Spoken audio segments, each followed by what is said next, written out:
So the National Reminder, it's a segment where we take you back to a big news item that drew more questions than answers. Today we focus on the sugar probe. It's a bittersweet trail that began with this.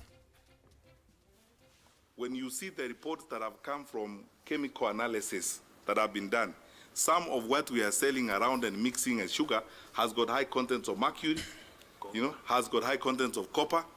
No wonder you have the cases you have around the country, whether they are related to cancer or what have you. We have just been selling poison. Well, that statement in June of this year came after over 1,000 bags of illegally imported sugar were found in a warehouse in Ruiru. It caused quite a bit of confusion on the suitability of the country's sugar supply after CS Matiang'i's then trade counterpart, Aden Mohamed, disagreed on whether the sugar sacks contained mercury. What soon followed was a series of counter-accusations, denials, and withdrawals of claims from relevant bodies, the Kenya Bureau of Standards, even denying any mercury had been found in the samples seized. Now, the Joint Parliamentary Committee on Trade and Agriculture got involved and began probing the entry of contraband sugar into the market by grilling a number of sugar importers, cabinet secretaries for Agriculture, Treasury, Trade, and Interior, even going as far as inspecting go-downs in Mombasa, Nakuru, and Western Kenya. Now, Cabinet Secretary Matiang'i would make a U-turn when appearing before that very committee, saying the tests were inconclusive. Now, remember this guy. This is Charles Ongwae. He's the KEBS MD. Well, in a shock departure from KEBS claims, he told the MPs this. Of the sugars that we tested, we did not find mercury. We have not said we did not find the other things. And following that statement, he was arrested alongside other KEBS officials in connection with the scandal. The Ministry of Health, responding to Kenyans' fears, instructed public health officials in all 47 counties to test samples of all sugar being sold. Meanwhile, the Joint Parliamentary Committee tabled its preliminary report on the sugar probe. In that report, it found complicity on the part of government agencies, including KEBS, KRA, the Agriculture and Food Authority, and Ministries of Agriculture, Trade, and Treasury in the performance of their mandates. It also found the Treasury CS, Henry Rotich, had authorized imports that led to a market oversupply of more than 450,000 tons of sugar. It also said the trade CS, then Aden Mohamed, had failed to supervise KEBS, which falls under the ministry he ran, leading to imports of sugar that was not safe for human consumption. Now, the report would not go beyond the floor of Parliament after a barrage of criticisms led by Majority Leader Aden Duale and his minority counterpart John Mbadi, who essentially called the whole exercise a joke. Now, that report, of course, raising more questions than answers. Joining me in studio now, Steve Ogola, who actually found a gap when it came to how the sugar probe was handled. And you noticed that the Parliament was not exercising its oversight role very well. Steve. Thank you, Vicky. I think my first observation is that the sugar report by the Joint Committee on Trade and Agriculture ought to have failed, but not for the reasons preferred by Parliament. Why do I say so? If you look at Article 95(2) that frames the oversight mandate of Parliament and Standing Order number 216, the twin mandate of Parliament is to investigate for political accountability and legislative improvement.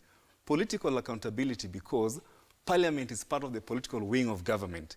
Its role is not to advise other agencies to recommend to other agencies to conduct further investigations. This report outlines 16 recommendations.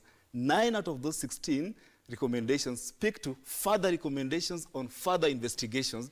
3 of these recommendations speak to common sense observations that you don't need an entire committee sitting for over 20 days to come up with a recommendation that says, for instance, withdraw contaminated sugar from the market. That's a common sense observation that does not require. I think Parliament either has a compromised capacity, which means they were bribed and were unable to compile the report in the manner it was intended, or it has a confused understanding of their mandate. This report, as we know it, ought to have singled out. They have an excellent observation, but the recommendations are weak. There's no targeted recommendation that anyone can act upon in terms of political accountability. They should tell us who among the state officers and public officers was complicit in their duty. What is the targeted political action? The investigative agencies will, of course, investigate the matter as a matter of routine for criminal culpability, which means if there is evidence that can lead to prosecution, then prefer charges. But Parliament sat for over 20 days. They drew public money. They came up with a report that in essence just says we recommend further recommendations for investigation. We recommend that sugar be withdrawn from the market. These are common sense observations that anybody seized of this matter would have said. Do you feel that this is what led to the report being thrown out altogether because they did not exercise their oversight role? No, that's not true. The report was thrown out because of some kind of maneuvers. You know, there were allegations that, if established, would really ruin the reputation of Parliament, that MPs were bribed. So interference was the reason there why was, it was there was thrown. interference, their capacity was compromised. They didn't look at this report in detail. They didn't say that this report ought to have failed for failing to capture the limited mandate of Parliament. And I want to tell Kenyans that oversight has been dispersed. What is remitted to Parliament is oversight for political accountability. Whenever Parliament does any oversight role, they must tell us, this is a matter of public interest, this is the person culpable for political action. For criminal culpability, there are other investigative agencies.